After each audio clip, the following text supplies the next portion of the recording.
नमस्कार, मैं डॉक्टर भारती चौधरी। आज का विषय है उम्मीद और आशा में अंतर। आमतौर पर हम लोग सोचते हैं कि उम्मीद और आशा एक ही बात है, लेकिन एक बात नहीं होती, ये दोनों अलग अलग होती हैं। उम्मीद हमें दूसरे पर आश्रित कर देती है और आशा हमें हार्ड वर्क करना सिखाती है, असफल होने पर भी पुनः प्रयास करने के लिए प्रेरित करती है। मैं आपको एक कहानी सुनाती हूँ। एक महिला थी जिसका नाम था फूलबती। वो हमारे मोहल्ले में शादी होकर आई थी।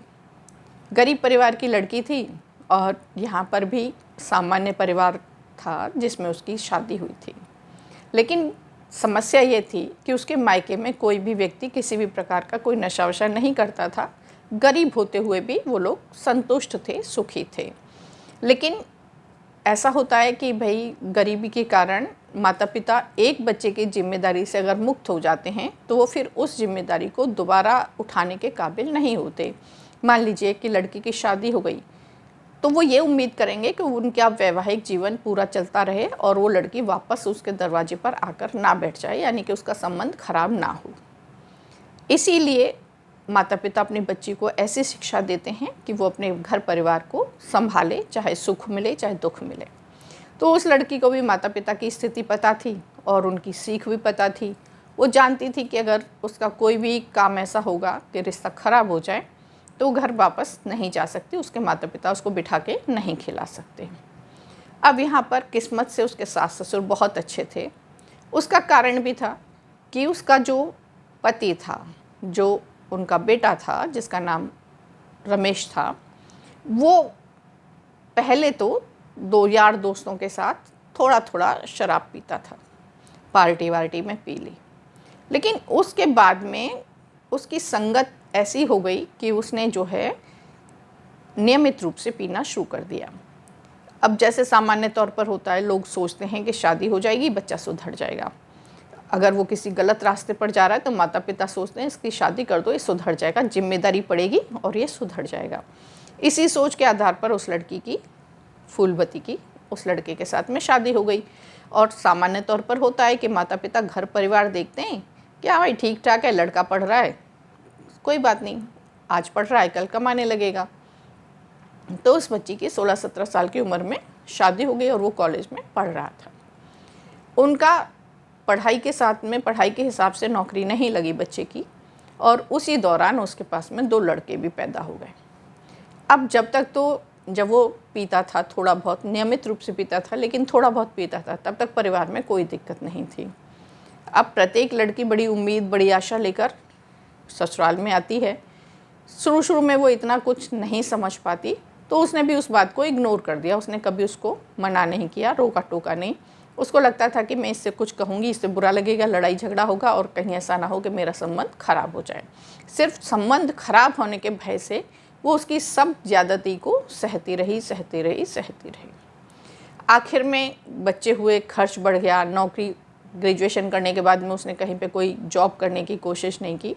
तो उसके माता पिता ने कहा कि हमारा पारिवारिक धंधा है, तुम प्रेस का काम करना शुरू कर दो। तो उसको एक प्रेस की दुकान खुलवा दी, उसमें प्रेस की व्यवस्था कर दी। शुरू में माता पिता के प्रयासों से काफ़ी घरों से कपड़े आने लगे, क्योंकि ये बहुत आम ज़रूरत का काम है और माता पिता वहीं पे शुरू से रहते थे तो उनकी जान पहचान भी अच्छी थी, व्यवहार भी अच्छा था, तो सब लोगों ने उसको दे दिया। शुरू में उसने 2, 4, 6, 10 दिन काम अच्छा भी किया, लेकिन धीरे धीरे पैसे जेब में आए और उसने उन सारे पैसों को पीना शुरू कर दिया। काम कम करता, मान लो एक दिन काम कर लिया तो जब तक वो पैसे ख़त्म नहीं होंगे तब तक वो दूसरा काम नहीं करेगा। कोई जो सोच के उसके माता पिता ने शादी की थी कि जिम्मेदारी पड़ेगी और ये सुधर जाएगा, वैसा कुछ नहीं हुआ। स्थिति और ख़राब होती चली गई। अब उसमें सोने पे सुहागा ये हो गया कि जिस लड़की के साथ, फूलबती के साथ उसका विवाह हुआ था, वो लड़की अच्छी थी, यानी कि देखने में भी सुंदर थी, व्यवहार कुशल भी थी और बहुत मीठा बोलती थी। उसको भी पलट के जवाब नहीं देती थी, माता पिता को भी पलट के जवाब नहीं देती थी, तो सास ससुर उसका पक्ष लेते थे। अब उसका पक्ष लेने की वजह से, वो तो पक्ष लेते थे इस वजह से कि वो सही बात कहती थी, सही थी वो, उनका खुद का बेटा गलत था तो उसका तो विरोध करना ही पड़ेगा। लेकिन इसका परिणाम ये हुआ कि वो लड़का गलत समझने लगा। उसको लगा कि ये मुझे नीचा दिखाने के लिए मेरी पत्नी का साथ दे रहे हैं, और वो धीरे धीरे जब उसे कोई कारण नहीं मिला उसको नीचा दिखाने का, तो उसने उसके ऊपर शक करना शुरू कर दिया कि तुम लोगों को तुम्हें सब लोग इसलिए पसंद करते हैं क्योंकि तुम सुंदर हो और तुम्हारे उनके साथ में गलत संबंध होते। अब बच्चे तो समय तो रुकेगा नहीं, बच्चे हुए हैं तो बड़े भी होंगे, धीरे धीरे बड़े होते गए वो। अब बच्चों का स्कूल जाने का नंबर आया, तो माता पिता कब तक खर्चा उठाएंगे? भाई तुम्हारे खाने का खर्चा उठाएं, फीस का खर्चा उठाएं, पॉसिबल नहीं होता है। तो उसके साथ ने क्या किया कि एक प्लॉट दिलवा दिया और उसको बोला कि ये तेरे नाम का प्लॉट है, अब तू इस पर धीरे धीरे 2-4 घरों में काम कर और धीरे धीरे अपने बच्चों को पाल, और भैया अपने मकान को बना बनू ले। अगर ये तेरा साथ देता है तो ठीक है, नहीं तो इसको डंडे मार के भगा देना। वो अपनी जगह सही थे, प्रैक्टिकल थे, लेकिन सिर्फ एक डर कि मेरे माता पिता मेरा खर्चा नहीं उठा सकते, अगर इस आदमी ने मुझे निकाल दिया तो मैं कहाँ जाऊँगी, 2 बच्चों को लेकर मैं कैसे रहूँगी, कहाँ जाऊँगी, मेरा खर्चा कैसे चलेगा। हालांकि इस स्थिति में भी घर का खर्चा वो खुद ही चला रही थी। मार पीट भी होती घर में तो पिटाई भी खाती, उसके अपमान को भी, जो वो अपमान करता उसे भी बर्दाश्त करती, उसकी गालियाँ भी सुनती, फिर भी अपने बच्चों को पाल रही थी, खर्चे को संभाल रही थी। अब यहाँ पर ये होता है कि अगर उसने सोचा होता कि ये मैं इसको मतलब एक आशा होती है व्यक्ति को कि मैं ये कर सकती हूँ, मैं मेरे बच्चों को पढ़ा लूँगी, मैं ये काम कर लूँगी, तो वहाँ पर जो अंतर आया, जो मैं बात कर रही थी कि आशा और उम्मीद में अंतर होता है, वो यही हुआ कि उसने बच्चों से आशा नहीं रखी, खुद से आशा नहीं रखी, खुद के मन में आशा का भाव नहीं रखा कि मैं सब कुछ कर लूँगी, सब ठीक हो जाएगा, सब सुधर जाएगा। उसने क्या किया कि एक उम्मीद बांध ली बच्चों से कि ये आदमी ख़राब है, मेरे बच्चे बड़े हो जाएंगे तो मेरा साथ देंगे और मेरा जीवन सुधर जाएगा, हम तीनों माँ बेटे मिलकर इससे अलग हो जाएंगे। अब क्योंकि महिला, उसने अपने मन में उम्मीद बांध ली और बच्चों को जो कुछ भी कहना था, समझाना था, करना था, वहाँ पर वो थोड़ी सी चूक गई। जो संस्कार उसे बच्चों को देने चाहिए थे या जो ट्रांसपेरेंसी दोनों में होनी चाहिए थी माँ बेटे में, वो नहीं हुई।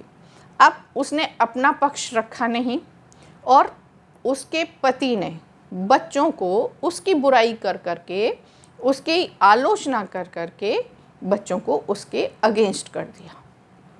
और इस बात का पता उस फूलवती को चला भी नहीं, क्योंकि वो पूरे दिन काम में व्यस्त रहती, फिर घर का काम करती, उसके पास इतना समय ही नहीं था कि वो अपने बच्चों से बात कर सके। बच्चे ठीक से पढ़ा रहे थे तो उसको लगा कि भाई सही है, अब हमारे जैसे लोगों से बात भी करती तो बड़े खुश थी, हम लोग भी ऐसे थोड़ी बहुत मदद उसकी कर दिया करते थे स्थिति को देखते हुए। अब समस्या कहाँ पर पैदा हुई कि जब बच्चे बड़े हो गए तो एक दिन, जब तक तो वो ये सोचती रही कि छोटे हैं छोटे हैं छोटे हैं, तो उसे कुछ पता ही नहीं चला, पिटाई करता रहता था और बच्चे खड़े खड़े तमाशा देखते रहते थे। एक दिन जब वो घर में पहुंची, वहाँ काम करके लौट के, तो रोज़ाना की तरह से झगड़ा हुआ तो पहली बार बच्चों ने पिता का पक्ष लिया, और पिता का पक्ष लेने के साथ साथ जब उस फूलवती ने अपने बच्चों को डांटा तो वो बड़े तो थे ही, दोनों ने मिलकर पिता के साथ फूलवती को मारा। अब सिर्फ एक घटना थी, उस छोटी सी घटना के कारण वो इतनी बड़ी घटना, मतलब पिटाई तो उसकी रोज ही होती थी तो उसके लिए तो आम बात थी, लेकिन बड़ी बात क्या हो गई कि बच्चों ने मारा। अब बच्चों की मार को वो बर्दाश्त नहीं कर पाई। उसका कारण था कि जिस उम्मीद के सहारे वो जी रही थी, जो उसने उम्मीद बांध रखी थी, जिस उम्मीद से वो उन बच्चों की फ़ीस भर रही थी, उनका खर्चा उठा रही थी, सोच रही थी कि मेरे बच्चे नेक बनेंगे और आगे जाके मुझे सहारा देंगे, मेरा भरण पोषण करेंगे, मेरे सुख दुख में साथ देंगे, मेरे साथ मिलकर इस आदमी को सबक सिखाएंगे, वो सब बिल्कुल उल्टा हो गया। तो उसकी वो उम्मीद टूट गई। अब उम्मीद टूटते ही वो खुद भी टूट गई। जो निराशा उसको पिटाई खा खा कर, गाली खा खा कर आज तक कभी नहीं हुई थी। बच्चों के हाथ उठाने पर उसकी उम्मीद ऐसी टूटी, वो खुद इतनी बुरी तरीके से टूटी कि उसने रात को ही आत्महत्या कर ली। बच्चे और पति सो गए, उसने पंखे से लटक कर आत्महत्या कर ली। दूसरे दिन सुनने में पता चला, जब समाचार बाहर फैला तो हमें पता चला कि भाई फूलवती काम पर नहीं आएगी, वो तो मर गई। अब जो घटना उसके साथ में हुई, वो अगर हम समाज में देखें तो बहुत सारे जीवन में, बहुत सारे लोगों के जीवन में, बहुत सारी महिलाओं के जीवन में ऐसी स्थिति पैदा हो जाती है। पुरुष के जीवन में भी हो जाती है, महिलाओं के जीवन में भी हो जाती है। पुरुष भी आत्महत्या कर लेते हैं, महिलाएं भी आत्महत्या कर लेती हैं।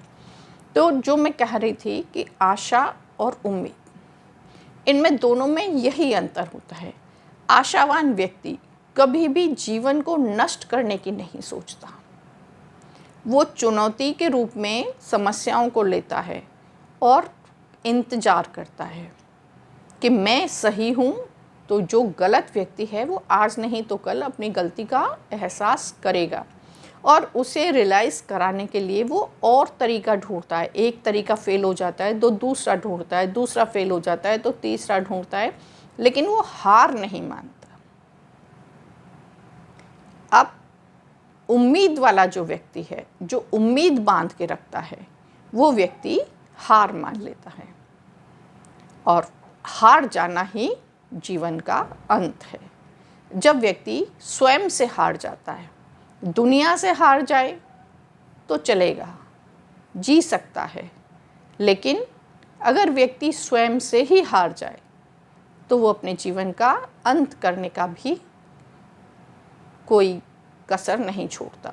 वो किसी भी हद तक जा सकता है और ऐसे कदम उठा लेता है। यही चीज़ें आपने देखी होंगी कि जो बच्चे होते हैं हमारे, कि इस कंपटीशन में नंबर नहीं आया, उस बच्चे ने आत्महत्या कर ली। 10th के रिज़ल्ट में इतने नंबर नहीं आए, उस बच्चे ने आत्महत्या कर ली। प्रोफेशनल कोर्स में एडमिशन नहीं हुआ, उस बच्ची ने आत्महत्या कर ली। पति से झगड़ा हो गया, उस महिला ने आत्महत्या कर ली। ये जितने भी आत्महत्या वाले केस होते हैं, जितने भी जीवन नष्ट करने वाले केस होते हैं, वो सब उम्मीद वाले ही होते हैं। जिन बच्चों को आशा जो होती है वो उम्मीद में परिवर्तित हो जाती है, जो आशा और उम्मीद का अंतर भूल जाते हैं, नहीं समझ पाते हैं, वो लोग ही ऐसा कदम उठाते हैं। आशा ये कहती है कि नंबर कमाएं, कोई बात नहीं, कोई कुंभ का मेला थोड़ी है, अगली साल नंबर आ जाएंगे।